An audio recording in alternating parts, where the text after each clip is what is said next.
যুক্তরাষ্ট্রের সঙ্গে যখন ইরানের উত্তেজনা তুঙ্গে, ঠিক তখনই মাটির নিচের এক রহস্যময় ক্ষেপণাস্ত্র কারখানায় হাজির ইরানের শীর্ষ সামরিক কর্মকর্তারা। কারখানাটির অবস্থানও গোপন রাখা হয়েছে। তাহলে সেখানে কি তৈরি করছে ইরান, আর কেনই বা এই গোপন স্থাপনা পরিদর্শনের ফুটেজ প্রকাশ করলো তারা?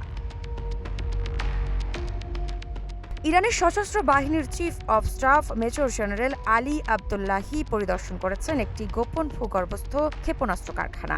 রাষ্ট্রীয় টেলিভিশনে প্রকাশিত ফুটেজে দেখা যায় বিশাল এই গোপন স্থাপনার ভেতরে সামরিক কর্মকর্তাদের সঙ্গে আলোচনা করছেন তিনি। তবে সবচেয়ে রহস্যজনক বিষয়, কারখানাটির সঠিক অবস্থান প্রকাশ করেনি তেহরান। ইরানের ভারপ্রাপ্ত প্রতিরক্ষা মন্ত্রী ব্রিগেডিয়ার জেনারেল সৈয়দ মাজিদ ইবনে আল রেজা তাকে কারখানাটির সক্ষমতা বিষয়ে ব্রিফ করেন। পরিদর্শনের সময় আবদুল্লাহি দাবি করেন ইরানের প্রতিরক্ষা মন্ত্রণালয় আগের তুলনায় আরও উন্নত ও উচ্চমানের সামরিক সরঞ্জাম তৈরি করতে সক্ষম হয়েছে। শুধু তাই নয়, এসব অস্ত্র এখন আরও বড় পরিসরে উৎপাদন করা হচ্ছে বলেও জানান তিনি। এই ঘটনার সামনে এলো ইরানের ন্যাশনাল ডিফেন্স ইন্ডাস্ট্রির ডে উপলক্ষে। দিনটিকে কাজে লাগিয়ে তেহরান নিজেদের সামরিক শিল্প ও দেশীয় অস্ত্র উৎপাদন সক্ষমতা তুলে ধরছে। অন্যদিকে যুক্তরাষ্ট্র ইরান সম্পর্ক রয়েছে তীব্র উত্তেজনার মধ্যে।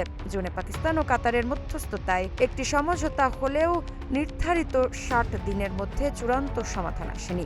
এখন প্রশ্ন হলো, ইরানের এই ভূগর্ভস্থ গোপন কারখানায় ঠিক কী ধরনের ক্ষেপণাস্ত্র তৈরি হচ্ছে, আর যুক্তরাষ্ট্রের সঙ্গে উত্তেজনার মাঝেই কেন তেহরান নিজেদের অস্ত্র উৎপাদন সক্ষমতা এত জোর দিয়ে দেখাচ্ছে? এর উত্তর নিয়েই এখন আন্তর্জাতিক মহলে বাড়ছে জল্পনা।